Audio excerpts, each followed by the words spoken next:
Hello students, this is Dr. V.S.K. Reddy and you are watching YouTube channel Concepts of Physics. इस video में chapter number 6 friction, इसका जो भी exercise है question number 16 से लेके 20 तक हम सॉल्व करने वाले हैं. Without wasting time let us start one by one. इस वीडियो का फर्स्ट क्वेश्चन और question number 16. A car is going at a speed of 21.6 km per hour when it encounters a 12.8 meter long slope of angle 30 degree. The friction coefficient between the road and the tires is 1 upon 2 root 3. Show that no matter how hard the driver applies the brake, the car will reach the bottom with a speed greater than 36 km per hour. Take g is equals to 10 metre per second square. Okay, बहुत ही बढ़िया question है. अब इनका कहना है कि एक car है जो कि उसकी इनिशियल स्पीड कितना है 21.6 किलोमीटर पर आवर. इतने स्पीड से वो जा रहा है. ओके, सो जब वो इस स्लोप पे, ये 30 डिग्री का जो भी स्लोप है, इस स्लोप पे यहाँ से स्टार्ट होगा तो यहाँ से लेके यहाँ तक उसका जो भी डिस्टेंस है it is equals to 12.8 metre. इतना डिस्टेंस उन्होंने दिया है. ओके, और टायर्स और रोड के बीच में जो भी फ्रिक्शन हो रहा है उसका कोएफिशिएंट ऑफ फ्रिक्शन दिया है which is equals to 1 upon 2 root 3. Okay, so जो चीज़ें दिए हैं वो देख लेते हैं. और इनका लास्ट में कहना है कि भले ड्राइवर कितना भी ब्रेक्स अप्लाई करे, कितना भी हार्ड ब्रेक अप्लाई करे, लेकिन वो नीचे आएगा. और जब वो नीचे आ रहा है तो वो एक्सेलरेट हो रहा है और उसकी फाइनल वेलोसिटी यहाँ पे 30 किलोमीटर पर आवर होगा, 36 किलोमीटर पर आवर होगा यहाँ पे. वही हमें यहाँ पे प्रूव करना है. ओके, तो फाइनल वेलोसिटी कम से कम उसका जो भी रहने वाला है it is a 36 kilometre per our. इतना रहेगा उसका, ये कहना है. इनिशियल वेलोसिटी कितना है? So initial velocity is equals to 21.6 kilometre per hour. Okay, distance कितना ट्रैवल करना है? सो ये दिया है it is equals to 12.8 metre. इतना डिस्टेंस वो यहाँ पे कवर करेगा. बहुत ही बढ़िया क्वेश्चन है.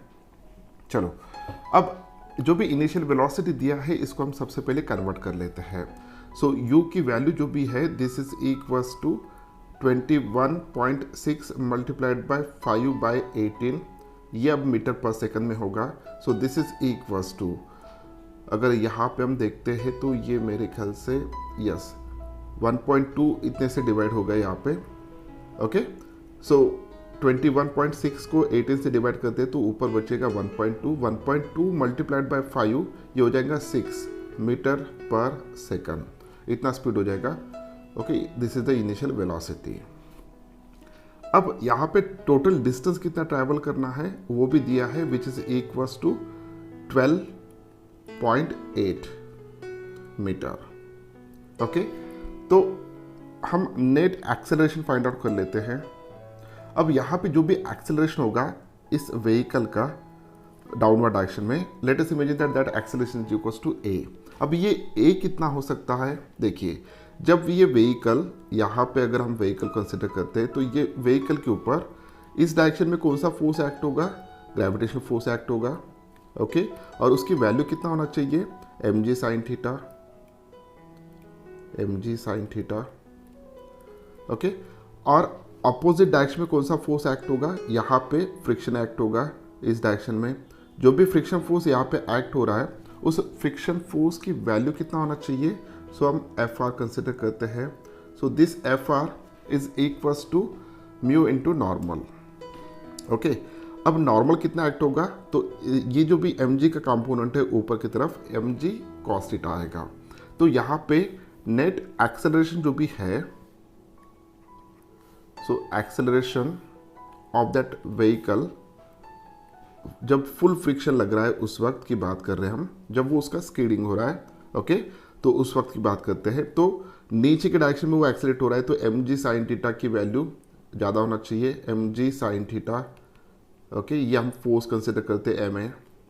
तो नेट फोर्स जो भी एक्ट हो रहा है डाउनवर्ड डायरेक्शन में, it is equal to M G sine theta minus oppose कौन कर रहा है, फ्रिक्शन फोर्स, तो फ्रिक्शन फोर्स की वैल्यू कितना होगा, mu M G cos theta. Okay, M सभी टर्म में है तो कैंसिल हो जाएगा, तो एक्सेलरेशन की वैल्यू कितना आएगा, G sine theta. Okay, G की वैल्यू कितना लेना है हमें, 10, sine of 30 is equal to 1/2, तो ये बच जाएगा 5 माइनस म्यू की वैल्यू है 1/2√3, it is given, G M तो कैंसिल होगा, जी की वैल्यू कितना होगा 10, कॉस थीटा की वैल्यू कितना होगा 10 मल्टीप्लाइड बाय √3/2। बहुत बढ़िया। सो यहाँ पे देखिए ये जो भी √3 है और यहाँ पे √3 है, get cancel. Okay, so acceleration जो भी आएगा net acceleration, so net acceleration is equals to 5 minus, तो यहाँ पे अगर हम देखते हैं 10/4 मीन्स 2.5 आएगा।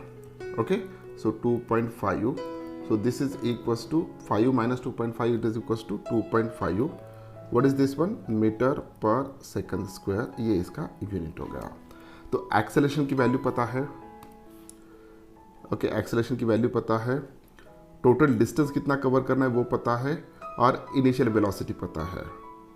अब अगर ये जो भी एक्सेलरेशन हमने फाइंड आउट किया है, अगर ये ड्राइवर फुल ब्रेक अप्लाई करता है, ऐसे ब्रेक अप्लाई कर रहा है कि उस व्हीकल का सिर्फ स्कीडिंग हो रहा है, ओके, टायर रोटेट नहीं हो रहे, सिर्फ स्कीडिंग हो रहा है, वो फिसलते हुए नीचे आ रहा है, ऐसे कंडीशन में, ओके, तो उस कंडीशन का एक्सेलरेशन हमने फाइंड आउट किया, हमने फुल फ्रिक्शन यहाँ पे यूज़ किया लिमिटिंग कंडीशन का। ओके, तो ये तीनों चीज़ें पता है, तो हम फाइनल वेलोसिटी निकाल के देख लेते हैं, फाइनल वेलोसिटी की वैल्यू कितना आएगा। So as we know that equation, V square is equals to U square plus twice A S. Okay, so V square की वैल्यू फिलहाल पता नहीं है हमें, it is equals to U square की वैल्यू कितना है, सो यू की वैल्यू है 6 और उसका स्क्वायर आएगा 36 प्लस 2 इंटू ए की वैल्यू है 2.5 मल्टीप्लाइड बाय एस की वैल्यू कितना है 12.8, so it's uh 12.8, so this is equals to 36 plus, so 5 multiplied by 12.8, it is equals to 64 आना चाहिए, 64, this is equals to 100। Okay, so V square की value 100 metre per 100 आ गया, तो we की value यहाँ से निकल के आएगा, सो वी फाइनल वेलोसिटी जो भी है this is equals to 10 metre per second. तो अगर हम फुल ब्रेक अप्लाई करते हैं और इसका स्कीडिंग होता है इसके ऊपर, स्लाइडिंग के ऊपर, इंक्लाइन सरफेस के ऊपर, तो फिर भी उसकी वेलोसिटी बढ़ेगी और फाइनल वेलोसिटी कितना आएगा 10 मीटर पर सेकंड। ओके, अब इन्होंने जो भी दिया है ये किलोमीटर पर आवर में दिया है, इसको मीटर पर सेकंड में कन्वर्ट करके देखते हैं। So velocity is equals to 36 multiplied by 5/18, okay, ये 10 ही आ रहा है, so this is equals to 2, so this is equals to 10 metre per second, means इतने वेलोसिटी मिनिमम, यानी फुल ब्रेक अप्लाई करने के बाद भी यहाँ पे लोएस्ट पॉइंट पे उसकी वेलोसिटी इतना होगा 10 मीटर पर सेकंड या 36 किलोमीटर पर आवर, यही हमें प्रूव करना था। ओके, जो कि हमने प्रूव किया है।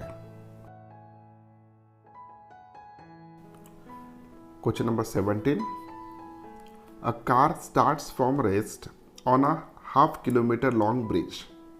The coefficient of friction between the tires and the road is 1, show that one cannot drive the bridge in less than 10 seconds. बहुत ही बढ़िया क्वेश्चन है। ओके, इनका कहना क्या है, ध्यान से सुनिएगा। एक कार है जो रेस से स्टार्ट हो रहा है और ½ किलोमीटर डिस्टेंस उसको ट्रैवल करना है, एक ब्रिज का जो डिस्टेंस है और ½ किलोमीटर है। ओके, अब व्हीकल के टायर्स और रोड के बीच में जो भी फ्रिक्शन हो रहा है उसका कोएफिशिएंट दिया है विच इज इक्वल्स टू 1, यानी म्यू की वैल्यू दिया है। ओके, अब हमें ये शो करना है कि show that the one can not drive the through the bridge in less than 10 second. अब ये क्वेश्चन जो भी है थोड़ा कंसेप्चुअल है।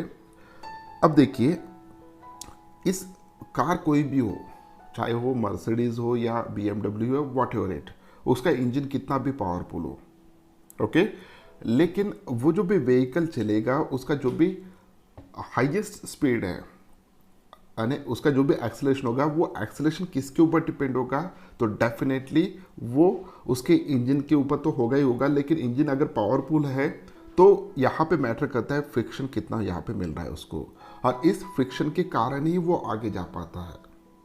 अगर यहाँ पे टोटल स्मूथ सरफेस है तो व्हीकल के जो भी व्हील्स है वही के वही रोटेट होंगे, उसको फ्रिक्शन ही नहीं मिलेगा। ओके, जितना ज़्यादा फ्रिक्शन मिलेगा उतना व्हीकल आगे जा सकता है, उतना ज़्यादा वो एक्सेलरेट होगा। अब यहाँ पे इन्हों का कहना है कि जो भी कोएफिशिएंट ऑफ फ्रिक्शन है, this coefficient of friction it is equals to 1, और उसके बाद जो भी डिस्टेंस दिया है which is equals to 500 metre, यानी 1/2 किलोमीटर दिया है। ओके, अब यहाँ पे अगर ये व्हीकल आगे जाना चाहता है तो डेफिनेटली ये व्हीकल्स जो भी व्हील्स जो भी है वो पीछे के डायरेक्शन में फोर्स अप्लाई कर रहे हैं और आगे के डायरेक्शन में इनको फ्रिक्शन मिल रहा है। ओके, आगे के डायरेक्शन में फ्रिक्शन मिल रहा है, this is the friction force. तो जो भी फ्रिक्शन फोर्स होता है, this friction force is equals to mu into N, और what is N, it's a normal which is equals to, इस केस में mg होगा, क्योंकि यहाँ पे सिंपल हॉरिजॉन्टल में ही है तो mg होगा। ओके, सो दिस फ्रिक्शन जो भी है इसको हम, this is the force exerted by the road on this vehicle, और इसी फोर्स के कारण वो आगे जा रहा है। ओके, इसी फ्रिक्शन के बदौलत वो आगे जा रहा है। तो इस फ्रिक्शन फोर्स को हम अकॉर्डिंग टू न्यूटन सेकंड लिख सकते हैं, mass into acceleration is equals to mu into mg। So mm get cancel, तो a की वैल्यू जो भी आएगा निकल के it is equals to mu into g। Okay, so अब हमें यहाँ पे क्या क्या दिया है वो पता है। देखिए, ऐसा दिया है, म्यू की वैल्यू दिया है जो कि उसके बेसिस पे हम एक्सेलरेशन फाइंड आउट कर सकते हैं, और वो रेस्ट पोजीशन से स्टार्ट हो रहा है। ओके, सो इनिशियल वेलोसिटी उसका कितना होना चाहिए, 0 मीटर पर सेकंड। अब हमें यहाँ पे टाइम कितना वक्त लगेगा वो हमें फाइंड आउट करना है। Okay, so S, A, U और T, इनमें एक बहुत ही प्यारा रिलेशन है, that relation is equals to S is equals to UT plus half AT square, half AT square. So S की वैल्यू कितना है, 500 है, इट इज इक्वल्स टू, पहला टर्म तो 0 हो जाएगा, 1/2 म्यू इंटू जी, एक्सेलरेशन की वैल्यू है, into T square. So this is equals to 1/2, mu की वैल्यू है 1, ओके, जी की वैल्यू है 10, तो यहाँ पे 10 आ जाएगा, इंटू टी स्क्वायर। सो यहाँ पे this is equals to 5t square. Okay, 500 is equals to 5t square, therefore this gives t square is equals to 500 upon 5 means 100. This gives t is equals to 10 second. Okay, तो यहाँ पे maximum friction उसको मिल रहा है, उस वक्त भी उसको मिनिमम 1/2 किलोमीटर डिस्टेंस ट्रैवल करने के लिए कितना वक्त लगेगा, मिनिमम 10 सेकंड लगेंगे उसको। जितना ज़्यादा एक्सेलरेशन होगा उतना टाइम कम लगेगा। हमने यहाँ पे लिमिटिंग कंडीशन यूज़ किया है। Okay, so this is the limiting condition, यानी मैक्सिमम फ्रिक्शन वहाँ पे लग रहा है, तो मैक्सिमम एक्सेलरेशन होगा तो मिनिमम टाइम होगा, तो मिनिमम टाइम कितना निकल के आया, 10 सेकंड। तो यहाँ पे यही हमें प्रूव करना था कि show that one can not drive the bridge in less than 10 second, जो कि हमने प्रूव कर दिया।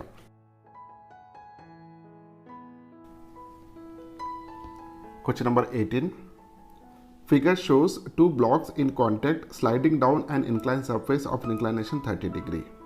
The friction coefficient between the block of mass 2 kg and the incline is mu1, and that between the block of mass 4 kg and the incline is mu2. Okay, calculate the acceleration of the 2 kg block if, यहाँ पे दो अलग अलग situations दिए हैं, बहुत ही बढ़िया question है। अब देखिए, यहाँ पे अगर मैं इंडिविजुअल एक ब्लॉक की बात करता हूँ तो इस ब्लॉक के ऊपर एक ग्रेविटी का कंपोनेंट एक्ट होगा नीचे के डायरेक्शन में और फ्रिक्शन इसको अपोज करेगा, और नेट फोर्स जो भी एक्ट होगा वो डाउनवर्ड डायरेक्शन में होगा। ओके, तो ऑब्वियसली ये ब्लॉक एक्सलेट करेगा और साथ साथ ए भी ब्लॉक एक्सलेट करेगा, लेकिन इसके ऊपर जो भी नेट फोर्सेस एक्ट हो रहे हैं उसकी वैल्यू में भी डिफरेंट हो सकता है। ओके, अब अगर हम कंसिडर करके चलते हैं कि लॉजिकली इसका एक्सेलरेशन जो भी है वो a2 है और इस ब्लॉक का जो भी एक्सेलरेशन है it is equals to a1। Okay, अगर इन केस कैलकुलेशन करते वक्त A2 की वैल्यू ज़्यादा होता है एज कम्पेयर टू A1, तो ऐसा पॉसिबल है। या एक चांस या एक सिचुएशन ऐसा भी आ सकता है कि A2 is equals to A1, तो भी पॉसिबल है। लेकिन अगर ऐसी सिचुएशन आता है कि जिसमें A1 is greater than A2, means इसका एक्सेलरेशन ज़्यादा है और इसका कम है, तो ये पॉसिबल नहीं है। ये पॉसिबल क्यों नहीं है? क्योंकि ये जो भी ब्लॉक है ये पीछे के साइड में है और इसका एक्सेलरेशन इससे ज़्यादा नहीं हो सकता। जब दोनों स्लाइड कर रहे हैं तो पहला ऑप्शन है कि पहली पॉसिबिलिटी है कि A2 is greater than A1, this is the correct option, हो सकता है। सेकंड कि दोनों का एक्सेलरेशन सेम आ रहा हो। अब दोनों का एक्सेलरेशन अगर सेम आ रहा है तो कोई प्रॉब्लम नहीं, दोनों आ सकते हैं। लेकिन अगर ऐसी सिचुएशन होती है, अगर इंडिविजुअल लेवल पे अपन कैलकुलेट करते हैं लेकिन A1 is greater than A2, तो ये सिचुएशन नहीं एक्ट होगा, यानी ये पॉसिबल नहीं है।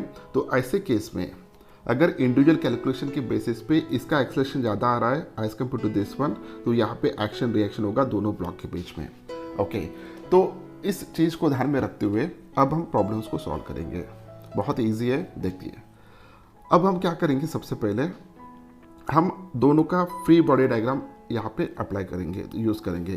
तो सबसे पहले मैं 2 kg ब्लॉक का फ्री बॉडी डायग्राम बनाता हूँ। सो यहाँ पे फ्री बॉडी डायग्राम जो भी है 2 kg मास का। अब इसके ऊपर कौन कौन से फोर्सेस एक्ट हो रहे हैं, देखिए। बैकवर्ड डायरेक्शन में फ्रिक्शन फोर्स एक्ट होगा।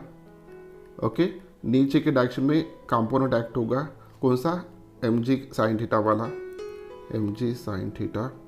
और ये जो भी पूरा सिस्टम है ये इस साइड एक्सेलरेट हो रहा है विद एक्सेलरेशन ऑफ A1। तो इसका जो भी इक्वेशन आएगा, this equation is equals to mg sin theta minus friction force, कितना होगा, mu mg cos theta, it is equals to m into A1। Okay, ये पहले ब्लॉक के लिए है, m इंटू A1।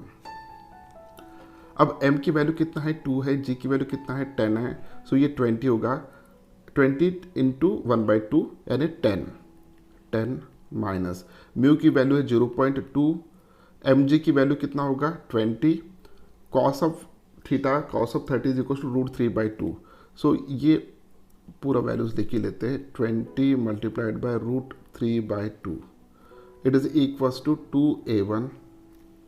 ओके, अब जब सॉल्व करेंगे इसको, देखिए ये 10 हो जाएगा, 10 और 10 मल्टीप्लाइड बाय 0.2 यानी, so 10 minus 2√3, it is equals to twice A1। तो A1 की एक्सेलरेशन कितना निकल के आ गया, देखिए A1 का जो भी एक्सेलरेशन आता है दिस इज इक्वल्स टू, ये 2 इधर आ जाएगा तो 5 minus √3, okay, 5 minus √3 metre per second square, इतना वैल्यू आ रहा है A1 का। अब इसी तरह अगर हम एक फ्री बॉडी डायग्राम लेते हैं इसका, तो इसका भी फाइंड आउट करके देख लेते हैं। अब मैं फ्री बॉडी डायग्राम बना रहा हूँ 4 kg का। ओके, सो बैकवर्ड डायरेक्शन में कितना फोर्स एक्ट होगा, फ्रिक्शन फोर्स एक्ट होगा। फ्रंट डायरेक्शन में कितना फोर्स एक्ट होगा, mg sin थीटा एक्ट होगा। अब इसका मास 4 kg है और इसका एक्सेलरेशन हो रहा है A2 इतने से। ओके, तो देखिए mg sin theta, mg sin theta minus mu mg cos theta, it is equals to m into A2। Okay, what is m, 4 kg है, ये 4 kg का ब्लॉक है, तो ये 40 हो जाएगा, 40 साइन यानी टोटल 20 माइनस म्यू की वैल्यू है 0.3, mg again 40, so multiplied by 40 multiplied by √3/2, it is equals to 4A। Okay, so अब इसको यहाँ पे सॉल्व कर लेते हैं। सो ये आएगा 20 minus 6√3 is equals to 4A। Okay, तो ये A2 है। So on the basis of this one we can say that A2 जो भी आएगा, तो A2 is equals to, A2 की वैल्यू आना चाहिए यहाँ पे 5 minus 1.5 √3 metre per second square. अब थोड़ा सोचिए कि यहाँ पे A2 का जो भी एक्सेलरेशन है एज कम्पेयर टू A1, तो A2 का एक्सेलरेशन ये कम है और A1 का एक्सेलरेशन ज़्यादा है। A2 का एक्सेलरेशन कम है और A1 का एक्सेलरेशन ज़्यादा है, इसका एक्सेलरेशन ज़्यादा है, इसका एक्सेलरेशन कम है। तो ऐसे केस में ओके, जब हम इंडिविजुअल लेवल पे बात कर रहे थे तब ये सिचुएशन अराइज हुआ, लेकिन अब एक्चुअल लेवल पे बात करते हैं तो देखिए एक्चुअल लेवल पे ये जो भी सिस्टम है ये साथ साथ एक्सेलेट होगा और दोनों का एक्सेलेशन अब इंडिविजुअल ना होते हुए एक ही एक्सेलेशन आएगा A। अब इंडिविजुअल सिस्टम का एक्सेलेशन हमें फाइंड आउट करना पड़ेगा। तो सिस्टम का एक्सेलेशन फाइंड आउट करने के लिए बहुत इजी है। पूरा सिस्टम का मास कितना है 6 kg, पूरा सिस्टम का एक्सेलेशन कितना हो रहा है यहाँ पे A, पूरा सिस्टम के ऊपर डाउनवर्ड डायरेक्शन में कितना फोर्स एक्ट होगा 6 यानी mg sin theta 6 into 10 into sine theta, और अपोज कितना होगा, इन दोनों के फ्रिक्शन फोर्स ऐड हो जाएंगे। तो अब देखिए यहाँ पे टोटल डाउनवर्ड डायरेक्शन में फोर्स कितना एक्ट होगा, so it is equal to 30 newton. तो मैं यहाँ पे लिख लेता हूँ ब्लैक कलर से, तो 30 न्यूटन इतना फोर्स एक्ट हो रहा है डाउनवर्ड डायरेक्शन में, माइनस फ्रिक्शन फोर्स कितना एक्ट होगा, ये 6√3 है और इसका 2√3 है, तो 8√3 आ जाएगा। 8√3 is equals to total mass कितना है 6 और एक्सेलरेशन कितना कंसिडर कर रहे हैं A। अब हमें A की वैल्यू फाइंड आउट करना है। So 30 minus 8√3 is equal to 6A। तो इसके बेसिस पे मुझे A की वैल्यू मिलेगा, दिस इज इक्वल्स टू 2.69 आता है, मैंने जस्ट कैलकुलेट करके देखा है। तो 2.69 इसको इक्वल लिख लेते हैं हम 2.7, okay 2.7 metre per second square. तो इस सिस्टम का एक्सेलरेशन जो भी आ रहा है इतना आ रहा है, तो इतने ही एक्सेलरेशन से ब्लॉक 4 kg का भी नीचे आएगा और 2 kg का भी नीचे आएगा। अब ये होगा पहली सिचुएशन, ओके पहले इसका आंसर। अब सेकंड इसका आंसर अगर देखते हैं तो सेकंड इसका आंसर हमें बहुत इजीली मिल जाता है, क्योंकि अब देखिए इसका जो भी फ्रिक्शन है ये ज़्यादा है as compare to this one. दोनों के ऊपर ग्रेविटी का कंपोनेंट सेम एक्ट हो रहा है μg, लेकिन इसके ऊपर फ्रिक्शन फोर्स ज़्यादा है तो इसका एक्सेलरेशन कम होगा as compare to this one. सिर्फ इसका फ्री बॉडी डायग्राम बना लीजिए और फ्री बॉडी डायग्राम बना के इसका, ओके अगर मैं यहाँ पे लिखता हूँ सिर्फ इसका, तो फ्री बॉडी डायग्राम बनाने के बाद नीचे के डायरेक्शन में कितना एक्ट होगा force, so it is equal to 10 newton minus friction कितना होगा, सो फ्रिक्शन की वैल्यू होगा μmg means 20 multiplied by √3/2, okay so this is equals to twice A होगा, ट्वाइस A1 कंसिडर करेंगे, ओके सो 10 माइनस म्यू की value कितना है 0.3 है इस केस में, सो 10 माइनस 0.3 यानी 3√3 आएगा। ये वैल्यू सॉल्व करने के बाद this is equals to 3√3 is equals to twice A1। तो जब हम एक्सेलेरेट फाइंड आउट करेंगे तो एक्सेलेरेशन की वैल्यू जो भी आएगा सेकंड ब्लॉक का सिर्फ, क्योंकि इसका एक्सेलेरेशन ही कम है तो ये पीछे रह जाएगा और इस ब्लॉक से कुछ भी लेना देना नहीं रहेगा क्योंकि इसका एक्सेलेरेशन ज़्यादा आएगा सेकंड केस में। तो फर्स्ट यानी इस ब्लॉक का जो भी एक्सेलेरेशन है it is equals to 2.4 okay metre per second square इतना आता है। So this is the correct answer. Next question, question number 19। Two masses m1 and m2 are connected by a light rod and the system is slipping down a rough incline of angle theta with the horizontal. Okay, the friction coefficient at both the contacts is mu. Find the acceleration of the system and the force by the rod on the blocks. अब भैया situation कुछ ऐसा है कि like this one. This is the inclined surface, okay, which makes an angle theta with the horizontal. चलो छोड़ो, अब यहाँ पे इन दोनों के बीच में जो भी फ्रिक्शन होगा ना, ओके इसके बीच में और इसके बीच में, तो this friction coefficient of friction की वैल्यू सेम है दोनों का।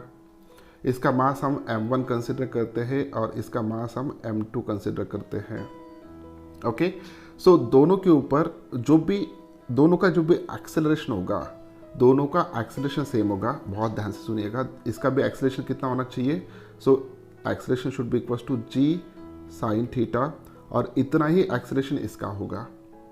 अब कोएफिशिएंट ऑफ फ्रिक्शन सेम है तो फ्रिक्शन की जो भी फोर्स एक्ट होगा यानी फ्रिक्शन की वजह से जो भी अपोजिशन हो रहा है वो भी अपोजिशन का एक्सेलरेशन सेम रहेगा। मुझे ये कहना है कि दोनों के ऊपर नेट फोर्स जो भी एक्ट होगा वो सेम एक्ट होगा। ओके, तो यहाँ पे अगर हम टोटल सिस्टम कंसिडर करते हैं, क्योंकि कनेक्टेड है, तो टोटल सिस्टम का एक्सेलरेशन हम ए कंसिडर करते हैं डाउनवर्ड डायरेक्शन में। ओके, तो यहाँ पे नेट ग्रेविटेशनल कंपोनेंट कितना एक्ट हो रहा है? सो पहला जो भी ब्लॉक है इसके ऊपर नेट फोर्स एक्ट होगा, this is equals to m1g sine theta plus second का ग्रेविटेशनल फोर्स कितना एक्ट होगा नीचे के डायरेक्शन में, m2g sine theta, it is equals to total friction कितना फोर्स एक्ट हो रहा है, नॉट इक्वल्स टू, हम माइनस करेंगे, टोटल अपोज कितना हो रहा है पहले ब्लॉक का, सो फ्रिक्शन फोर्स F1 जिसकी वैल्यू होगा mu into m1g cos theta minus second इसका mu m2g cos theta. Total system का एक्सेलरेशन कितना है, a है, टोटल सिस्टम का मास कितना है m1 प्लस m2, सो m1 प्लस m2 ये ब्रैकेट में यहाँ पे नीचे लिख लेता हूँ, सो m1 प्लस m2 ये ब्रैकेट में इनटू एक्सेलरेशन a। ओके, इस इक्वेशन को थोड़ा सा अच्छी तरह से लिख लेते हैं। पहले इस दो टर्म में से क्या कॉमन निकलेगा, g साइन थीटा, तो मैं g साइन थीटा यहाँ पे लिख के रख देता हूँ, सो g साइन थीटा ब्रैकेट पे क्या बचा, पहले दो टर्म के बेसिस पे m1 plus m2, okay, minus हम म्यू जी कॉस थीटा को कॉमन निकालेंगे, म्यू जी कॉस थीटा को कॉमन निकाल लेते हैं, ब्रैकेट में क्या बचा m1 plus m2 is equals to third इसका m1 plus m2 into A. Okay, so तीनों टर्म में m1 प्लस m2 है तो कैंसिल आउट हो जाएगा। ओके, तो यहाँ पे g sine theta minus mu G cos theta is equals to A. Okay, अगर मैं g को कॉमन निकाल लेता हूँ तो एक्सेलरेशन जो भी आएगा this is equals to g bracket में sine theta minus mu cos theta, इतना वैल्यू निकल के आता है। So this is a required acceleration, ये रिक्वायर्ड एक्सेलरेशन है। अब एक चीज़ अच्छी तरह से समझ लो, यहाँ पे टोटल हर ब्लॉक के ऊपर नीचे के डायरेक्शन में जो भी फोर्स एक्ट हो रहा है उतना ही फ्रिक्शन हो रहा है, और नेट एक्सेलरेशन इसका फाइंड आउट करते हैं। अब देखिए नीचे के डायरेक्शन में एक्सेलरेशन कितना होगा फोर्स की वजह से, g साइन थीटा, अपोज कितना हो रहा है mu m1g cos theta, sorry mu g cos theta, और सेकंड इसका भी अपोजिशन कितना है mu g cos theta, acceleration की बात कर रहा हूँ। ओके, अपोजिशन, तो यहाँ पे नेट एक्सेलरेशन जो भी है दोनों का सेम आएगा a। अगर दोनों का नेट एक्सेलरेशन है, दोनों का एक्सेलरेशन अगर सेम है तो इस रॉड में कोई भी टेंशन प्रोड्यूस नहीं होगा, और ये रॉड कोई किसी भी ऑब्जेक्ट के ऊपर कोई फोर्स एग्जर्ट नहीं करेगा। अगर दोनों का इंडिविजुअल एक्सेलरेशन डिफरेंट होता तब जाके इस रॉड एक में के ऊपर फोर्स एग्जर्ट कर सकता था, लेकिन फिलहाल की कंडीशन में दोनों का इंक्लाइन सेम है और दोनों का म्यू सेम है, इसलिए दोनों का एक्सेलरेशन सेम होगा। अगर दोनों का एक्सेलरेशन सेम है तो यहाँ पे इस रॉड में कोई भी फोर्स एक्ट नहीं होगा, जो भी होगा इट इज इक्वल टू 0। तो पहला आंसर है g sine theta minus mu cos theta, और सेकंड इसका आंसर है 0। नेक्स्ट क्वेश्चन और इस वीडियो का आखिरी question, question number 20। A block of mass m is kept on a rough horizontal surface. The coefficient of static friction between the block and the surface is mu. Okay. The block is to be pulled by applying force to it. उसके ऊपर एक force apply करके उसको पुल करना है। What minimum force is needed to slide the block? In which direction should this force act? बहुत ही बढ़िया question है। ओके, तो जो भी फोर्स हमें लगाना है वो एट रैंडम किसी भी डायरेक्शन में हो सकता है, नॉट हॉरिजॉन्टल डायरेक्शन में, सिर्फ हॉरिजॉन्टल डायरेक्शन में फोर्स अप्लाई नहीं करना है। ओके, और वो कौन से डायरेक्शन में अप्लाई करना चाहिए और वो मिनिमम फोर्स कितना होना चाहिए ये उन्होंने पूछा है। ओके, तो इसके लिए हम यहाँ पे एक ब्लॉक कंसिडर करते हैं लाइक दिस वन। इस ब्लॉक के ऊपर हम एक फोर्स अप्लाई करेंगे इस डायरेक्शन में। ओके, इस डायरेक्शन में एक फोर्स अप्लाई करेंगे. Late us imagine that this is any random direction, this is nothing but the F. अब इसने कितना एंगल किया है हॉरिजेंटल के साथ, ये हॉरिजेंटल है, तो हॉरिजेंटल के साथ इसने एंगल किया है, this is equal to theta. Okay, अब इसका एक कंपोनेंट जो भी है वो इस साइड आएगा, this is nothing but the F cos theta, और दूसरा कंपोनेंट आएगा ऊपर in this direction, this value of this is equal to F sine theta. Okay, इस डायरेक्शन में क्या आना चाहिए, F sine theta. So F sine theta. भैया हमें ये तो पता है कि इस डायरेक्शन में नॉर्मल एक्ट होता है. ओके, वो नॉर्मल कितना होता है एन, और इसका मास कितना है mg है नीचे के डायरेक्शन में, this is equal to mg. तो अब नॉर्मल कितना होना चाहिए, सो नॉर्मल जो भी होगा, या normal plus F sine theta, ये ऊपर के डायरेक्शन में एक्ट हो रहे, this is equal to mg लिख सकते हैं हम. So on the basis of this one we can write here f sin theta, sorry, normal is equals to, इसके बेसिस पे आगे लिख सकते हैं हम, normal is equals to mg minus f sin theta. Clear? Okay, अब हमें normal मिल गया. अब देखिए हम इस डायरेक्शन में भले ही फोर्स अप्लाई कर रहे हैं, लेकिन इस डायरेक्शन में उसके ऊपर हॉरिजॉन्टल डायरेक्शन में इतना फोर्स एक्ट हो रहा है. अगर इस कंपोनेंट की वजह से इस बॉडी में टेंडेंसी क्रिएट होते हैं आगे जाने की, तो यहाँ पे फ्रिक्शन एक्ट होगा पीछे के डायरेक्शन में. ओके, अब लिमिटिंग कंडीशन पे मैक्सिमम स्टैटिक फ्रिक्शन क्रिएट हो सकता है. अब लिमिटिंग कंडीशन पे अगर हम देखते हैं, so this force should be equal to this force. तो यहाँ पे हम एक इक्वेशन लिख सकते हैं, that equation is nothing but the F cos theta is equal to, F cos theta is equal to friction force, और फ्रिक्शन फोर्स यहाँ पे कितना एक्ट होगा, म्यू इंटू एन, और एन की वैल्यू कितना है M G F sine theta. So this is equal to mu into bracket में M G minus F sine theta. Okay, अब यहाँ पे थोड़ा हम इसको मल्टीप्लाई करके छोड़ देते हैं. So F cos theta is equal to mu M G minus mu F sine theta. Okay, अब मुझे इन दोनों में से f कॉमन निकालना है, तो f अगर कॉमन निकालता हूँ तो ब्रैकेट में बचेगा cos थीटा प्लस, ये इस टाइम इधर आने के बाद प्लस हो जाएगा, तो यहाँ पे plus mu sine theta is equals to, okay, mu M G, mu M into G. लेकिन मुझे चाहिए f, सो f की वैल्यू यहाँ से निकल के आ जाता है, this is equals to, f is equals to, okay, so mu M G upon cos theta plus mu sine theta. Okay, so ये इक्वेशन निकल के आ गया, दिस इज अ फोर्स. लेकिन यहाँ पे थोड़ा ध्यान से देखिएगा, हमें फोर्स की वैल्यू तो मिल गई है, लेकिन यहाँ पे दो ही पैरामीटर्स दिए थे, हमें मास पता था ब्लॉक का और कोएफिशिएंट ऑफ फ्रिक्शन पता था, जो कि ऊपर यहाँ पे रिफ्लेक्ट हो रहे हैं. जी तो कांस्टेंट है, एक्सेलरेशन ड्यू टू ग्रेविटी, लेकिन थीटा ये अननोन है, थीटा की वैल्यू हमें पता नहीं है. ओके, और एक चीज़ पूछा है कि थीटा अगर चेंज होता है तो यहाँ पे फोर्स की वैल्यू भी चेंज होगा, क्योंकि वो थीटा के ऊपर डिपेंड रहेगा. तो व्हाट मिनिमम फोर्स, तो मिनिमम फोर्स हमें यहाँ पे अप्लाई करना है, तो हम मिनिमा वाला जो भी कंसेप्ट है वो यहाँ पे यूज़ करते हैं.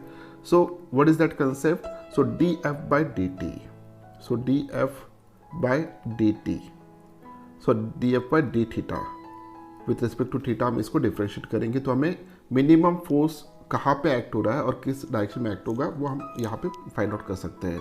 So D F by D T करते हैं, तो डी डी थीटा ब्रैकेट में mu M G upon cos theta plus mu sine theta. Okay, अब देखिए ऊपर का तो पूरा कांस्टेंट है, तो इस टर्म को हम x कंसिडर करते हैं.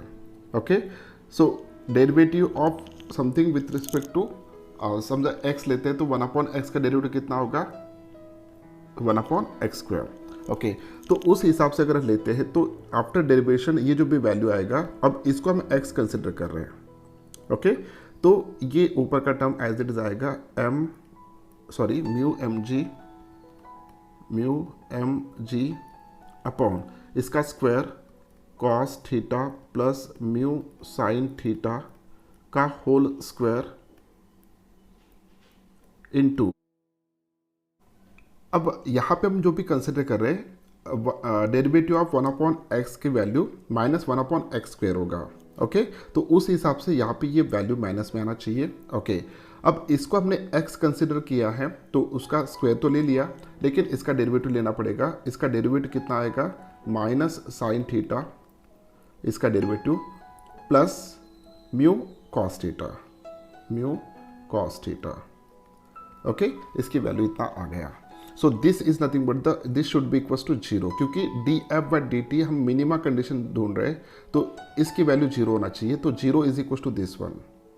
अब यहाँ पे अगर हम देखते हैं तो ये टर्म तो 0 हो जाएगा इधर आने के बाद।